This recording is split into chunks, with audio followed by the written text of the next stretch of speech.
देखिए, मैं यही कह रहा हूँ, हमारे देश के लोगों के पॉलिटिकल इमेजिनेशन को कुछ हो गया है। अभी क्या हो गया है मुझे समझ में नहीं आ रहा है। हमने आपके सवाल को अपने आप लेते हुए हमने अपने पूरे वक्तव्य को रखा। हमने कहीं भी कहा कि हम कोई टीम बना रहे हैं। बीसीसीआई थोड़ी है सर, मतलब टीम बना रहे हैं। मैं कह रहा हूं कि भारत की परंपरा, चिंतन परंपरा, सोच, जिस पे आपको गर्व होता है भारतीय होने के चलते, उस परंपरा को समेटने का, उसको आगे बढ़ाने का काम देश की सबसे पुरानी पार्टी कांग्रेस पार्टी ने किया है।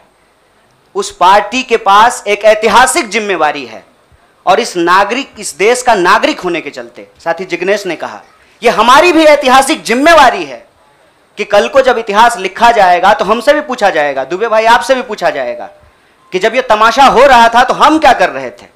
हमने वो कहानी सुनी है बचपन में, आपने भी सुना होगा।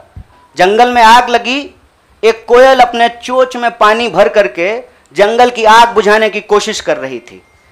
जंगल की आग नहीं बुझी, या बुझनी होगी बुझ जाएगी।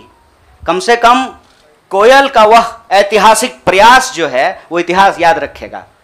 और ये जो आप कह रहे हैं ना, डूबती हुई नाव, देखिए कभी कभी ना इंसान को भ्रम होता है, जैसे टिड्डे को भ्रम होता है कि वो अपने पांव से आसमान टिका रखा है। हमको ऐसा कोई भ्रम नहीं है। मेरे अकेले से कुछ नहीं होगा। जब आप जुड़ेंगे, हम जुड़ेंगे, इस देश के संविधान में, आइडिया ऑफ इंडिया में भरोसा करने वाले लोग जो हैं, जिसको हम कहते हैं गांधी के सपनों का भारत, जिसको हम कहते हैं भगत सिंह के सपनों का भारत, जिसको हम कहते हैं डॉक्टर बाबा साहब भीमराव अंबेडकर के सपनों का भारत, जिसको हम कहते हैं बिरसा मुंडा के सपनों का भारत, सावित्रीबाई फूले के सपनों का भारत, श्री कृष्ण सिंह के सपनों का भारत, जगजीवन राम के सपनों का भारत, मौलाना अबुल कलाम आजाद के सपनों का भारत, उस भारत को बचाने की बात मैं कर रहा हूँ।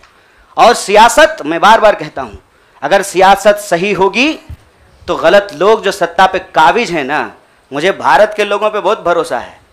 अरे हैं हम लोग थोड़ा सा आलसी, लेकिन जब आ गए ना अपने पे, 200 साल अंग्रेजों ने राज किया था, जब से भारत के लोग अपने पे आ गए ना, तो 1942 में भारत छोड़ो आंदोलन का जब नारा महात्मा गांधी ने दिया था, तो अंग्रेजों को भारत छोड़ करके जाना पड़ा था। और उस वक्त जो लोग अंग्रेज से पेंशन ले रहे थे, माफी मांग रहे थे, वो आज एनसीईआरटी की किताब बदल रहे हैं कि अपना नाम भी हम बीड़ों में लिखवा लें। इसीलिए मैं कह रहा हूं कि उस इतिहास को, उस चिंतन परंपरा को बचाने की जरूरत है।